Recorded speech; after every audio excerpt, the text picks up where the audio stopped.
Greetings everyone, and welcome to this walkthrough video for assignment 3, database creation.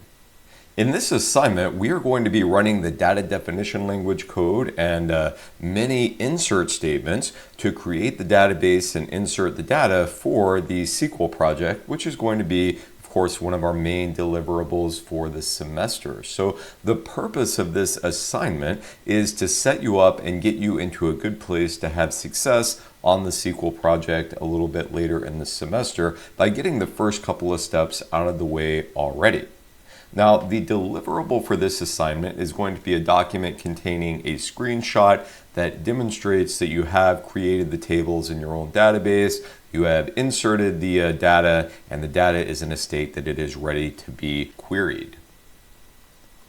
So the first step of the assignment is to make sure that you have established your connection to our shared Oracle server using the directions posted to Canvas in this DB1 SQL client instructions file that has been available for almost the entire semester at this point. So in case you haven't gone through that yet, this is kind of what the file looks like. It talks a little bit about the DB1 client that we're using in the class and how to install and configure that. So if you haven't done this yet, go through those steps. You'll need the username and password that I emailed you earlier in the semester. So if you don't have that, reach out to me and let me know, and I will get you set up with that. Now, first things first, we're going to want to get to a clean slate in our database. If you've been following along with some of the examples in class, it's possible that you would have anywhere between 1 and 4 tables already created describing customers, horses, medications, and orders. Now, it's also possible that you haven't been following along with those examples and your database might look something more like this where you don't have any tables created yet. And either situation is fine, but if you do have tables, we want to go ahead and get rid of those because the table structure for the project is a little bit different than what we've been using in class so far. So if we scroll just a little further in the assignment file, we see a couple of sets of drop table commands to kind of accommodate whatever situation you might be in. So if you don't have any tables yet, you don't need to drop anything. However, I currently have customers, horses, medications, and orders. So I'm going to drop those tables. So I'm going to copy and paste that. I'm going to click this third button here that says Execute SQL Script. And we get a response back saying we executed 4 queries. And now if I right click on tables and select refresh, you see that I no longer have any tables.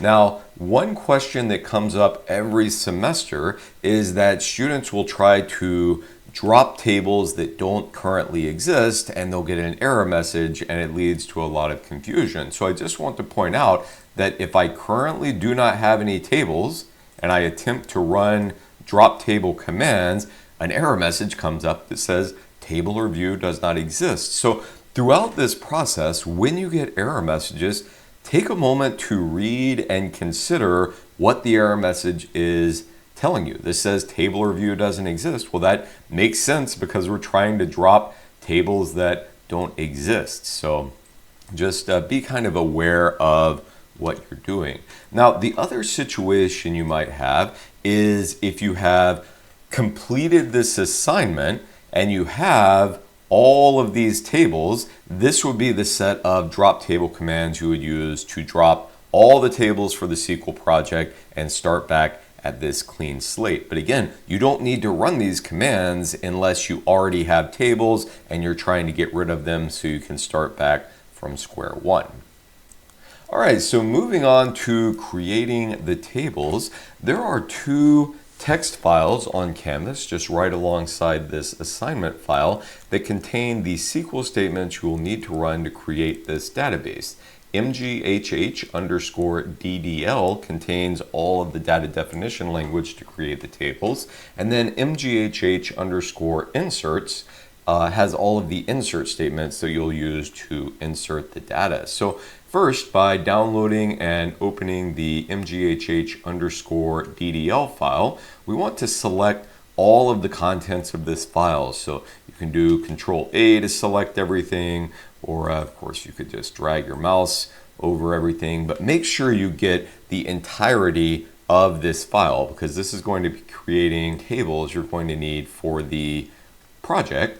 And then you can copy this with a right click and then copy, or you can hit Control C or go to the edit menu and select copy, you know, however you like to copy and paste. But get that into your clipboard and then go back over to dbeaver and paste all of this SQL DDL. So once you've pasted that in, click the third little button here that says Execute SQL Script. And that takes just about a second, and it says it ran 15 queries to create these 15 tables. Now at this point, if I right click on tables and click refresh, you'll see that the tables that are part of the SQL project have now been created in my database.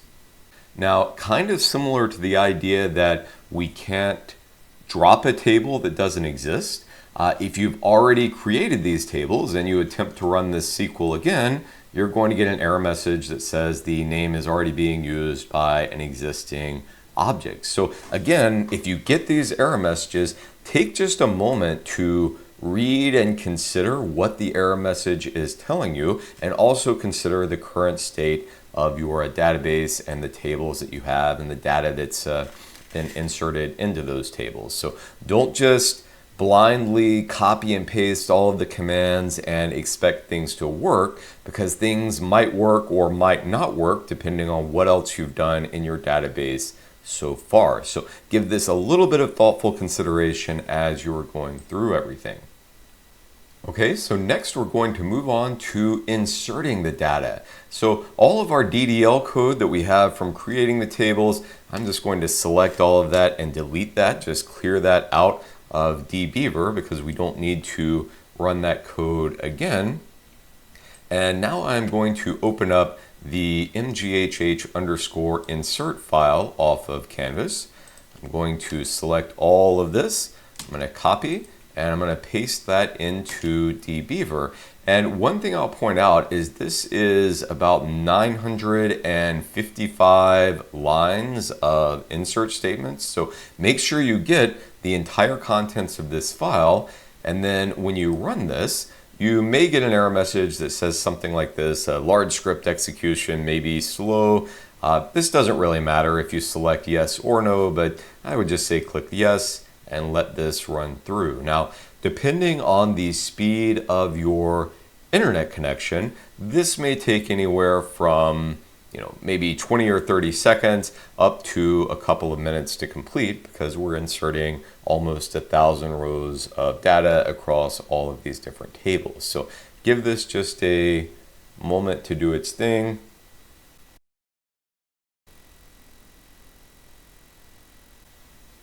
All right, great. All of our data is inserted now, so we can select all of that and get rid of all of those insert statements in dbeaver. And if we wanted to just check and make sure that the data really is there, we could run a simple statement like select asterisk from horses and see that we have many more horses than we've been talking about so far in class. And in fact, we could run a statement like select count of asterisk from horses and see that we currently have 163 horses in this data set.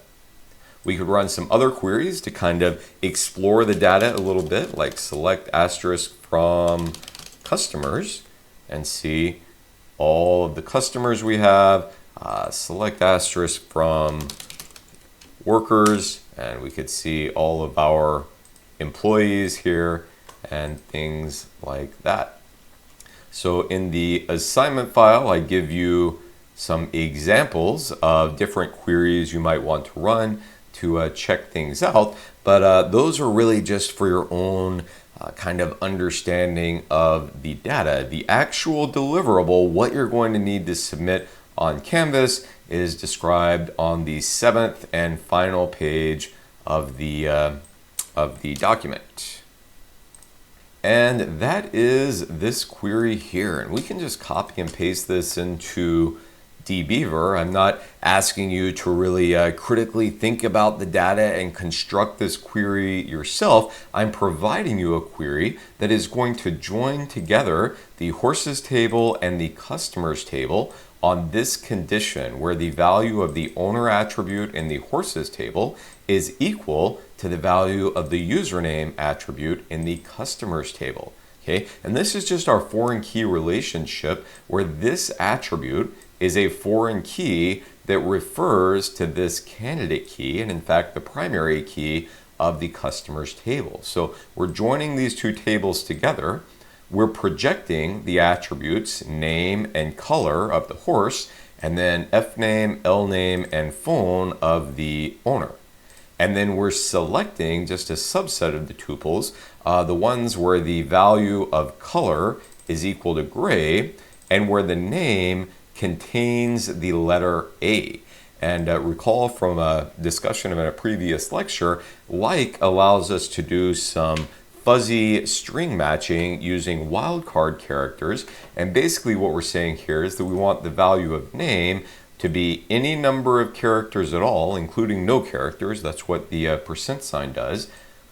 A lowercase a, and then any number of characters at all, including no characters. So this would find horses that have an A anywhere in the name, including the very end of the name, like Tundra here. So when you run this query, you should get a result that has these 5 attributes and these 11 horses and their owners' phone number.